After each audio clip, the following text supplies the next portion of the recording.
So I haven't touched a drop of alcohol for 7 years, and it all happened after I learned this really simple thing. In fact, it's so simple that it's totally overlooked by 99% of the population. So today I'm going to break it down for you. And very quickly, just before we do break it down, if you want to get access to a free video training that shows you a new method to actually controlling your drinking, then just go ahead and click the link in the description, put in your name and email address, and then a new video will start playing. That shows you how to get control of your drinking within as little as 48 hours. It's a different topic to this video, so you definitely want to go and check that out. But now let's get into this video. So my name is Leon Sylvester.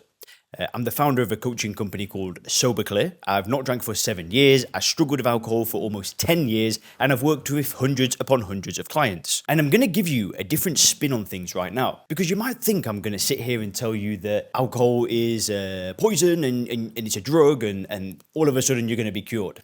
No, if it was that simple, then nobody would drink. But I want to give you a thought experiment.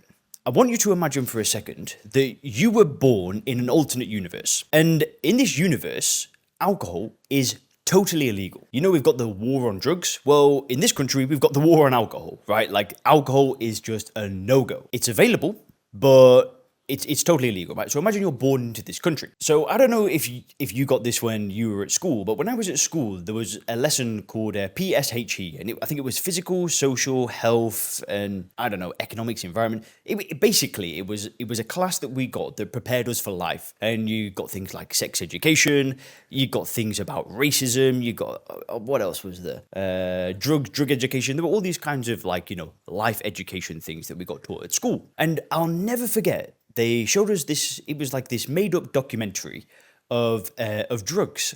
And the whole purpose of the documentary was, I think it was to scare us into not smoking weed. Because, the big thing back then was like, weed is this gateway drug. And if you smoke weed, it's going to lead to whatever, God knows what, right? So I remember seeing this documentary and drugs were seen as really bad. And then I remember there was another documentary on heroin. And that one, the one with weed, it was like a bunch of friends having fun. It didn't look that bad, if I'm honest, right? I'm not saying that it persuaded me to take drugs, but I watched it and I was like, I still kind of want to do it. When I watched the heroin documentary, I thought, oh my gosh, that stuff, that is nasty. Now, imagine this. In the alternate universe, in school, they don't show heroin documentaries or marijuana gateway drug documentaries.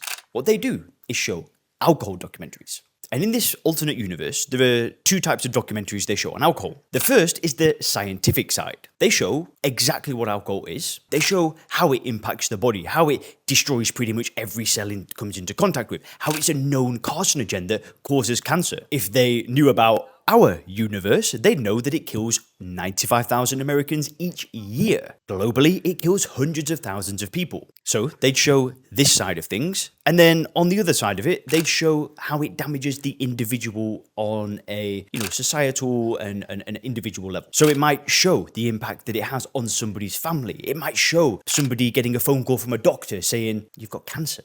You've got cancer of the pharynx, you've got cirrhosis of the liver. And the documentary shows the real, raw reality of alcohol. And it kind of portrays it in the same way that it portrays heroin, in our society. Because I don't know about you, but listen, I took drugs, right? I've taken a lot of drugs in my life. A lot of my friends took a lot of drugs. But heroin was always the one where it was like, whoa, if you go that far, you're a drug addict. But I promise you this right now. If there was an alternate universe where alcohol was discovered today, there would be documentaries in every school. There would be news. There would be, there'd be so much conditioning about not using this drug because of the damage that it can do to society and to the individual. Nobody would dare drink it. It's quite interesting to think of it this way, right? So I said I learned something and it got me to stop drinking. Well, if that's what alcohol is, a cancer-causing, poisonous, toxic substance that isn't for human consumption, if that's what it actually is, then what did I learn? Because you already know that. I already knew that when I drank. In fact, most people know that. If actually, there was a study done that showed that most people don't know that alcohol is a carcinogen. Very interesting. It is a carcinogen. But anyway, we know that it fucks our body up. Yet, so many people, millions of people, tens of millions of people, hundreds of millions of people still choose to drink it. But why? Well, think about it for a second, right? Think about how that documentary on heroin conditioned my mind to never touch the stuff. I've been offered it, right? In parties, when I drank, I was around the wrong people. I've been offered it. I know people that have died from that drug. I'd never touch it because I was conditioned from day one of being born to know that that is where you don't go. But in our society, alcohol is not seen that way at all. Despite killing more people, despite doing more harm, despite doing more damage, despite costing the economy so much more. Now, what do we see alcohol as? Just go and turn on an advertisement for alcohol. We don't see somebody in an abandoned flat shooting up heroin into their arms with no money left. Does alcohol do that to people? Yes. Are there people that may smoke heroin casually and never get fully addicted to it? Yes. See, there's always a spectrum with drugs, but with alcohol, they don't ever show us the spectrum of destruction and death and despair. They show us the glamour, the sophistication, the good times, the happiness, right? We go to the doctor, right? We say we've got a drinking problem. What do they say? Oh, just drink less. You know, we've got these recommended daily allowances. 1-2 units a day. No problem. Who the f*** listens to that advice anyway? Alcohol's a drug, for crying out loud. If I go to a doctor and I say, dude, I've got this problem with crack cocaine, it's like, yo, get yourself into a rehab. You're a drug addict. I go and say I've got a drinking problem. Don't we all? It's madness, right? So what did I learn about alcohol? Why do I keep saying I learned something? Well, do you know what I learned? Nothing. I did the opposite. What I had to do to get control of my drinking, and when I say control, I mean I have the choice, and I always choose to not drink it.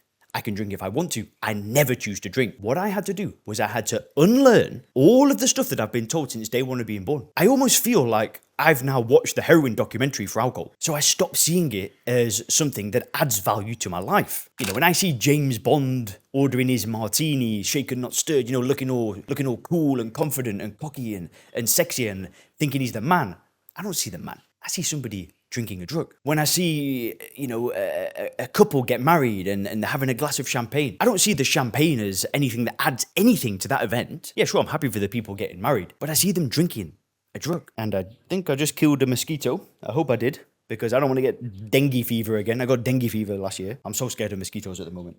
Hang on. Anyway, back to it. So what I had to do was unlearn these ideas that were put there by somebody else that alcohol is a good thing, right? Because that is how society sees alcohol, whether we like it or not. I'll never forget, you know, my first week of university, you have this thing called Freshers Week. I don't know if you have that in the States. Freshers Week in England is when, you know, the first week of university, you've got all the first year students and everybody goes out every single night, gets absolutely blasted. And listen, it is what it is. But the teachers would always laugh. They'd be laughing at how hungover everybody was. It's the first week, you know, everyone's just getting accustomed to it. First time being away from home. And at the time, you know, I didn't think much of it. I probably laughed as well. I was probably hungover as well. But when I look back, what happens? Everybody was coming back off a crack binge, right? I feel terrible. What would the teachers think then? You took crack cocaine? But no, alcohol. Alcohol is in a different category. And what did it for me was unlearning the ideas that were put there. I don't know who they were put there by, right? My theory is that, you know, big alcohol, these huge alcohol companies want us to see alcohol a certain way because guess what? It creates more product sales. I don't believe governments are really that bothered about it because they get so much money from tax.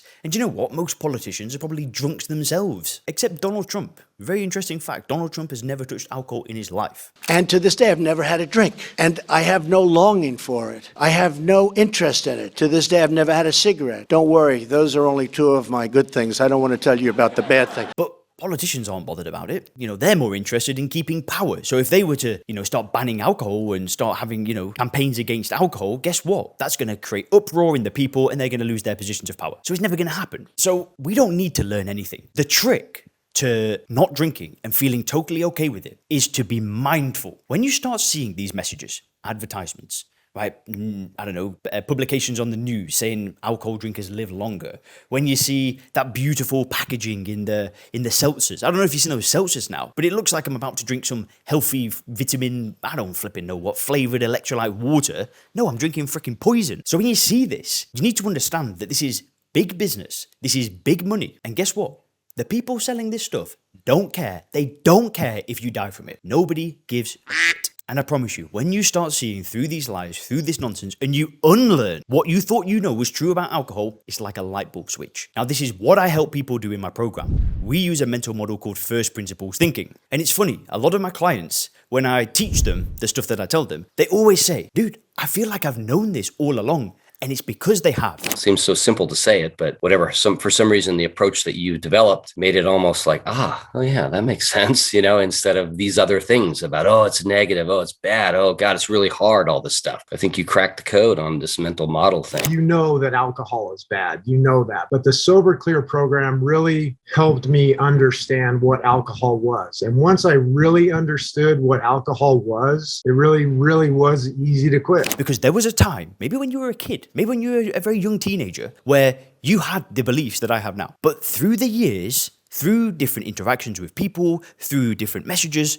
new beliefs have come into our mind. So what I'm kind of doing is bringing it back to what it was like before those beliefs were there. And that's why people say, it's like I've known this all along. I just needed somebody else to show me. Now, if you want to see if working together could be a good match, I am accepting new clients right now. If you want to see if working together could be a good fit, then all you need to do next is click the link in the description to book a free roadmap call. These are short 30-minute calls where we just have a conversation, learn a bit more about your situation, and then I'll explain an actual plan for you to follow to get in control of your drinking quickly. My program is totally new. It's totally different. It's like nothing else out there. It's not like AA or rehab or therapy or stop drinking coaching. It's nothing like that. And one of the best things is it works quickly. It can work in as little as 48 hours. Usually it takes maybe 3, 4, 5 days, but it can work in as little as 48 hours. We've already helped clients from NASA, from Forbes, from PayPal. We've had $500 million CEOs in the program. We've had people who have run the largest companies in certain countries. We get some really awesome clients, but most importantly, the clients don't matter. What matters is the program works. So click the link down below. Let's have a conversation and see if it will work for you. Have a great day.